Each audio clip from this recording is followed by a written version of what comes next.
Welcome back to Sportsbook Review Videos. It is once again that time of the week to take a look at the Sharp versus Swinger contest here that myself and Swinging Johnson have been going throughout the entire first 9 weeks of the NFL season. We are at week 10. Currently, I am setting the pace at 14-5-1 on the year. The Swinger is huddling right around 500 at 10-10. If he's going to make a run, it's got to happen now, Swinger, and you got to turn it around in your totals, I think, if you're going to have a chance to catch me. So what do you got for us this week? I am looking forward to this one.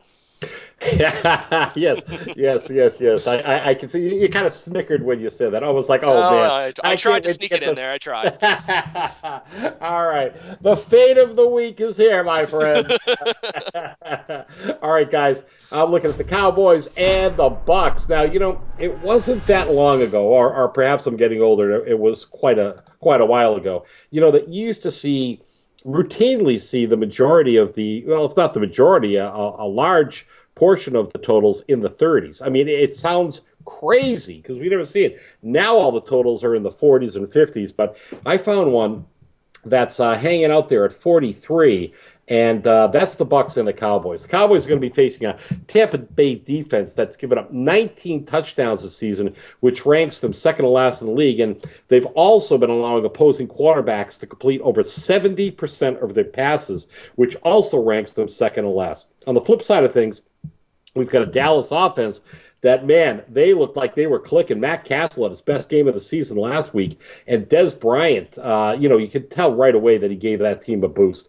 I think there's going to be plenty of points scored on the Bucs secondary with a Cowboys team, an offense, I should say, that's really starting to click. Just when Tony Romo is going to be coming back in Week 11. But now the question is, can the Bucs get to the end zone often enough to make this a worthwhile pick or over?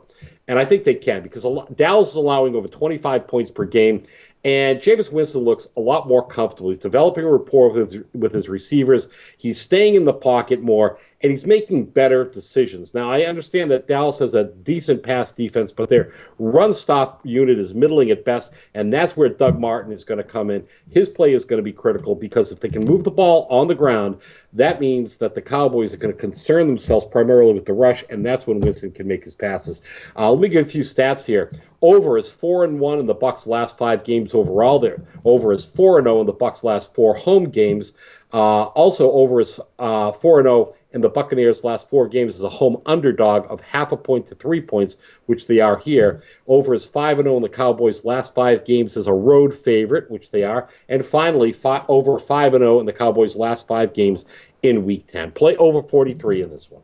Yeah, I'm going down with you, buddy. If this one doesn't hit, because I like this one too. It is about probably 2 to 2.5 points too low, I think, comparable to what the defenses should be putting up against one another. I completely agree that Jameis Winston looking a lot more comfortable after 8-9 weeks of NFL games under his belt. That's like basically a whole college season. So to him, he should be starting to enter his stride a little bit here, where we might be able to see both these rookies here that were drafted number 1 and number 2 rail off a pretty good last half of the season. I completely agree on this one. I'm actually going with one of the higher totals of the week and actually going over here. A little bit risky, but I think all the square overs are going to be on New England and New York this week at 54.5, which I think is a lock for the under, by the way, but that's not my play on this one. I think the over with the total of Washington and New Orleans is actually a little bit better. Now, it scares me just a little bit here that New Orleans is on the road here, but they've actually, I think, gotten to the point where their defense is so bad, I don't think that's going to matter because even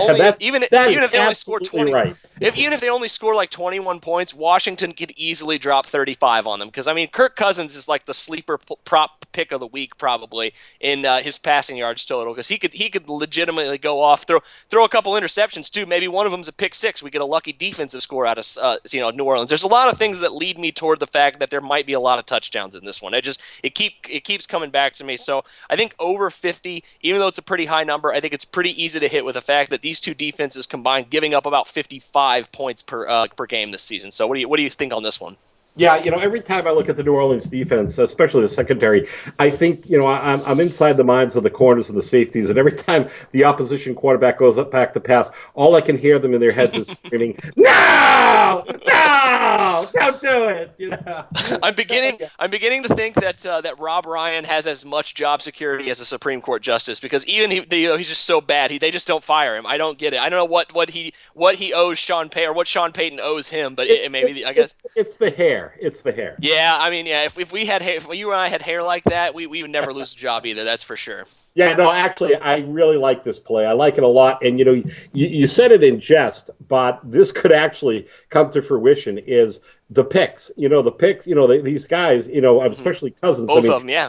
yeah. I mean, he throws some crazy stuff, and especially in his own half of the field, that could actually come back to haunt him and cash for us. So I I like. should have researched. Yeah, I should have researched how many pick sixes Kirk Cousins has thrown this year. But there's always a possibility of that with him on the field. So, all right, buddy. Well, let's get a couple of wins. Let's get 4 wins actually. I like the sounds of that here. But we'll have to talk about that next week because of course once again this edition is over. Make sure you check out excuse me, on some sides as well if you haven't already. But until then, for Swingy Johnson, I'm Jordan Sharp. Best of luck to you on all your NFL picks this week.